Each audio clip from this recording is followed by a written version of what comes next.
তো হ্যালো বন্ধুরা, কেমন আছো তোমরা সবাই? তো আজকে যাচ্ছি 2025-এর প্রথম পিকনিকে। বন্ধুরা সবাই মিলে একটু পিকনিক করতে বাইরে গেলাম। সকাল সকাল স্নান করে এসে দেখি গাড়ি আমাদের পুরো রেডি। আর এদিকে আমার বন্ধু পুরো গাড়িতে সামনে বসে ভাইব নিচ্ছিল। আর গাড়ির উপরে সব কিছু মালপত্র সব রেডি হয়ে গেছিলো। আর এসে দেখি কোনো বন্ধু বান্ধব নেই, শুধু আমার গুড্ডু বন্ধু এখানে বসেছিল, আর কেউ ছিল না। আর কিছুক্ষণ পরে এসে দেখি সবাই এসে পড়েছে আর আমাকে গাড়ির পেছন ছিটে দিয়েছে। আর এই যে আমার বন্ধু, সে সামনের সিটটা আগেই দখল করে নিয়েছে। এরপর আমাদের গাড়ি ফালাকাটা থেকে ছেড়ে দিল। আর গাইস, আজকের ওয়েদারটা যা সুন্দর ছিল, এরকম সুন্দর ওয়েদারে ফালাকাটা শহরটা যা লাগছিল না, আলাদাই। আর গাড়িটা ছাড়তে না ছাড়তে এদিকে আমার বন্ধু প্রায় বমি বমি পাচ্ছিল, তাই ও গাড়ির মধ্যে ঘুমিয়ে পড়েছিল। আর কিছুক্ষণ পরেই আমরা চলে যাই পিকনিক স্পটে। আর আমরা যখন এসেছিলাম তখন প্রায় বাজে 11:30। আমাদের এই বাড়ি থেকে পিকনিক স্পট প্রায় 60 কিলোমিটারের দূরত্ব ছিল, তাই আমরা তাড়াতাড়ি বেরোইনি, একটু দেরি করে বেরিয়েছি। আর এসে দেখি ভাই, পিকনিক স্পটে এত ভিড় আমাদের ধারণার বাইরে ছিল।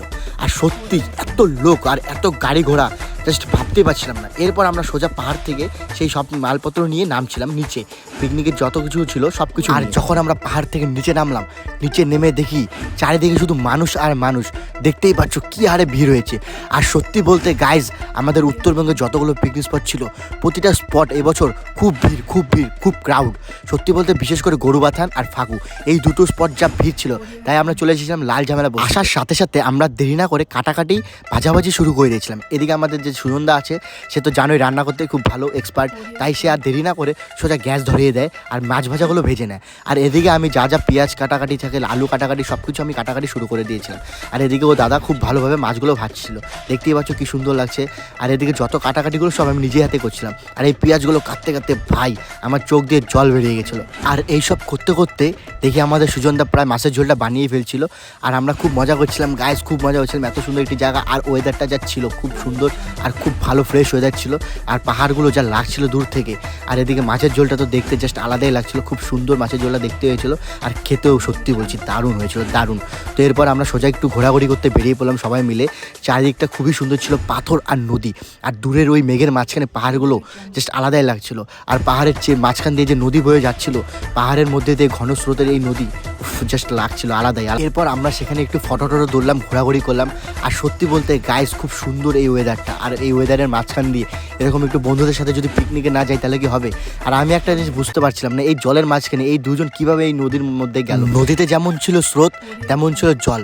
তো এই নদীর মাঝখানে ওরা কীভাবে যে গেল সেটাই আমি। আর সত্যি জায়গাটা খুবই সুন্দর। আমরা যখন পিকনিকের জায়গা নিয়ে ডিসাইড করছিলাম সব বন্ধুরা মিলে, তখন আমরা মাথায় আসে লাল ঝামেলা বস্তি। এর আগেও এখানে এসেছি, কিন্তু আমরা সব জায়গায় প্রায় গিয়েছি, মিরিক বলো, রোহিণী বলো, ফাগু, গরুবাথান, সব জায়গায় গিয়েছি।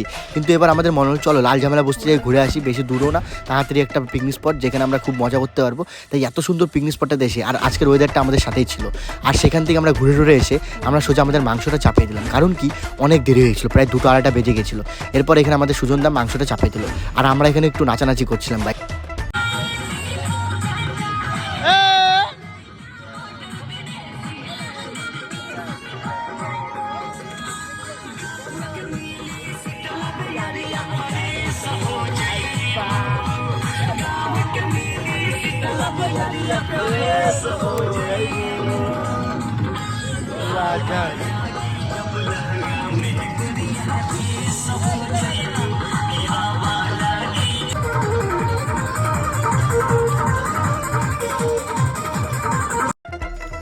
বন্ধুদের সাথে নাচানাচি করে খুব মজা লাগছিল।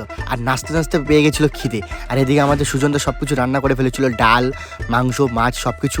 তাই আমরা দেরি না করে সোজা খেতে বসে পড়লাম। এদিকে সবাই লাইন বাই লাইন খেতে বসেছে, আর এদিকে আমিও একটু খাচ্ছি। আর এরকম একটা ওয়েদারে ভাত খেতেও জাস্ট আলাদাই লাগছে। সত্যি বছরের শুরুতে যদি এরকম সুন্দর জায়গায় তোমার সুন্দর সুন্দর বন্ধুদের সাথে যদি একটা পিকনিকই না করতে পারো, তাহলে কিসের আর হ্যাপি নিউ ইয়ার। তাই তো বলছি সবাই মিলে চলে আসো বন্ধুদের সাথে এরকম একটা পিকনিকের স্পটে। তো সবাইকে হ্যাপি নিউ ইয়ার, নতুন বছর অনেক ভালো কাটুক। তো টাটা, বাই বাই, দেখা হচ্ছে নেক্সট ভিডিওতে।